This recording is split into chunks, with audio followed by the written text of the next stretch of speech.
The category is live, work, pose. Hey guys, welcome back to my channel. Today I'm going to be talking to you about a show that I've been watching and really enjoying and having a great time with and reacting to and filming all reactions of said program. But unfortunately have had some technical issues in which I'd watched the first 3 episodes, had them all recorded, was saving them all up so that I could put things out nice and easily, like a week after a week after a week, etc. But unfortunately, something's gone wrong with my disc. It's corrupted. I'm going to sneeze. That's better. I just did a corona test. We have to do them twice a week. Home testing. All teachers have to do 2 home tests a week. So I've just been sticking things up my nose, so that's why I sneezed probably. Okay, anyway, so I'd watched the first 3 episodes of Pose, and I really, really enjoyed them. Had a great time with them, thought it was fantastic. And unfortunately, the disc corrupted that they were saved on, so I don't have those reactions anymore. I don't think there's a way to save them. I've done a lot of Google researching and like just trying to look it up, asked a couple of friends, etc. Don't see a way to get it back, so that's really annoying. So I had a few options available to me. One was to re-record them and pretend it was the first time I'd seen them, but that's completely dishonest and I don't think it would be very good. 2 was to re-record them and be honest about it and say, look, this is the second time I'm watching it, but these are my thoughts on it. And then 3rd was to just say, do you know what, episodes 1 to 3 happened, I really enjoyed them, these are my thoughts on them, which is what I'm going to do now, and then carry on from episode 4. And that's what I think I'm going to do. So, the only confusion I have is that I've actually watched episode 4 as well, and I'm now trying to remember what happened in episode 1 to 3 and what happened in episode 4 so that they're separate.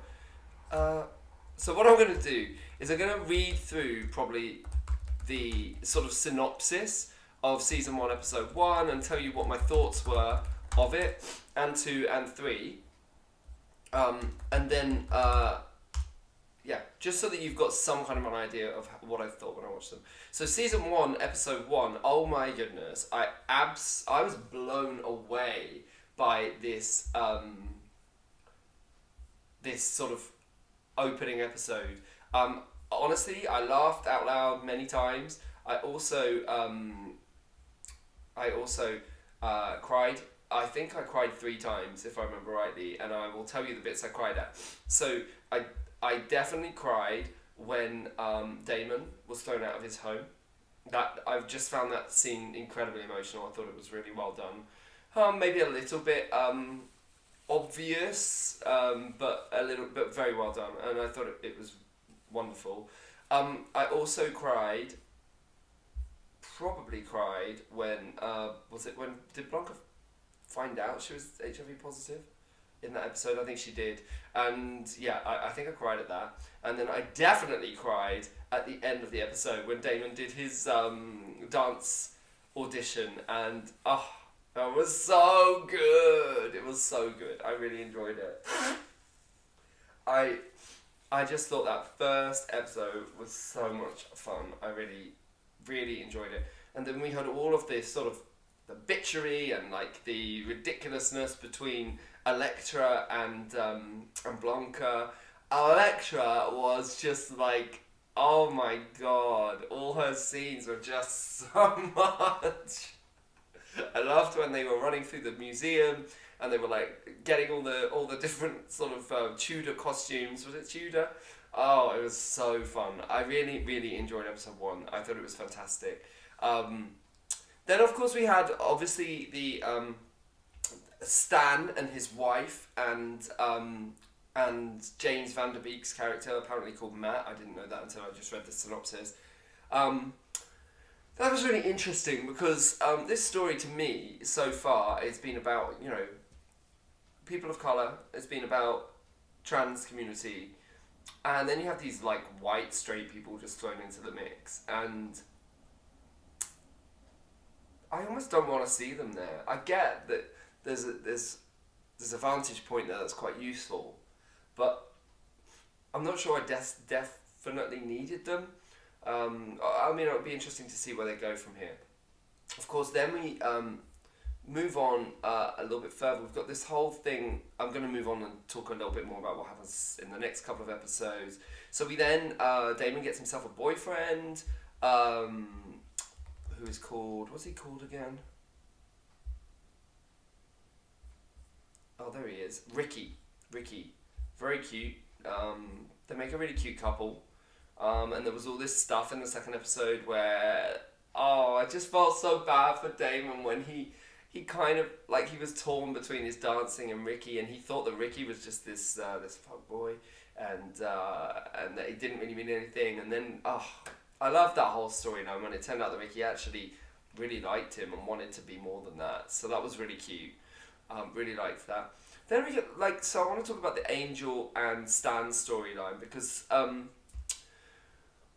it's an interesting one, isn't it? Like, Angel is so damaged, it really is, and I'm really worried that Stan is going to damage her even more, because the way that he's torn between his family and her, and I just can't see him being someone that will go with the off what's the word I'm looking for? Off kilter like that to something that's not normal. I think he's someone that wants a normal life. Well, deep down, I don't think he does. He is attracted to Angel, and he's attracted to her because she's trans. And whether that's fetishization or not, it kind of doesn't matter in one respect, because it is that he is more attracted to her than he is to his wife, and I'm not sure if it's because she's trans or not, but it's a very interesting storyline that's going on there. Yeah, I don't like what's going on there because I'm worried about Angel, and I really, really like her. So no, that's interesting. We also, in episodes 2 and 3, I think it was around then, that we first find out about Elektra being pre-op and still wanting to get an op. Which was interesting because I always assumed she was post-op in the story. Just because of how, I don't know, just how lived in she was in her life and her body. I just kind of assumed she was post-op, so I don't know if that's sometimes the thing is, I'm gonna have to be really careful about some of the things I say here. Look, honestly speaking, I don't know any trans people, not in real life. I speak to a few trans people online that I've known for years, but I don't know any trans people myself in real life. I don't have any trans friends. That's an honest answer. So sometimes I say things when I'm reacting to this show that I wonder how, I wonder that I'm saying the right thing or not. So if anyone here is trans watching this and wants to correct me on anything I say in terms of, what's the right thing, what's acceptable, please do. I'm quite ignorant to the trans community in that I don't know that much about them, and would like to more, because then I've always been someone that likes to learn about people, regardless of what it is about them that makes them different or the same or whatever. And the trans community is a community I've never really gotten to know. So yeah, I'm interested to understand people's stories and people's backgrounds. That's one of the reasons I'm loving Post so far. So, what happened in episode 3? It was Christmas. Oh, Christmas was interesting because obviously most of them had pretty poor stories from Christmas. They don't particularly like their Christmases, apart from, was it Damon really liked it? I love the way that Blanca has taken them all under her wing, and I love the way she is their mother. And I don't know how that whole family community works. Your chosen family in the gay and LGBT, more specifically, more generally. I don't understand those families. I am gay, but I've never had that. I've never had a gay family that I've joined or anything like that. I've been very lucky that I have a family that do love me and have never rejected me overall they've not rejected me over my sexuality. After a little bit of time, it just maybe took a little bit of time for them to get used to it. I've been very lucky about that. So I'm interested about the whole Blanca and Electra to a degree, the way they become mothers and the way they treat their children. It's very interesting to me, and I love the way Blanca takes the role. She's like, we need to, I need to look after you guys. I'm there for you, but I'm going to be hard on you. And they all accept it as adults, and that's really interesting. It's almost like because they didn't have that level of support from their own parents, they're all like, oh, I'll take this parent, even if it is going to be a strict parent. It's very interesting. I think it's fantastic. Such interesting relationships. Again, relationships I've never seen on a TV show before or in real life. So they're very interesting to me. And this is one of the reasons I'm loving this show so much. It just seems so unique.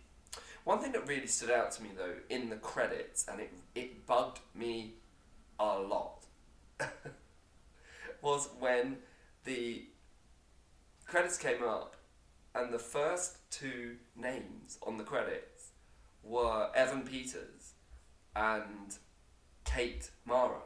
And I was like, hang on, this is a show exclusively about people of colour, about the trans and gay community, and where they definitely are centre stage. They definitely aren't small players, they're the big players. And they've put Evan Peters and Kate Mara as the top two in the billing. And that's not to do with their names being higher alphabetically or anything like that. They were just put at the top because they were more well-known actors. I think that's incredibly damaging. Like, I know it's a small thing just at the end of the show, but I was like, hang on, this is a show about black and trans people, and you've not put them as the top billing. How are they ever going to be top billing if they can't even be top billing in the show that is literally about them? It bothered me. It really bothered me. Really bothered me. I don't understand it at all. I know it's to do with contracts and things like that, but no. Anyway, look, I've watched episode 4 as well. I actually have the reaction to that, so I'll be able to put that reaction up. I'm going to put that reaction up onto my Patreon right now. Well, I say right now, in the next day or so. And then I'm going to edit it for YouTube in the next few days.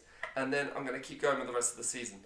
If, at the end of doing all of Pose, I think, I really wish I had like the complete set of all reactions, then I'll go back and watch episodes 1, 2 and 3 again. But with the hindsight of everything else. So it'll be quite an interesting way to do it. So if you are a Pose fan, then I hope that you enjoy the reactions as they come. If you're not, then maybe you want to watch it with me and get to know it. If you love the reactions and you want to see the full length reactions, then go to my Patreon, which is www.patreon.com/Mark Ward. If you just want to see the edited ones, they'll be coming out on YouTube very soon. Alright, thanks very much for watching, and I'll see you all soon. Take care. Bye.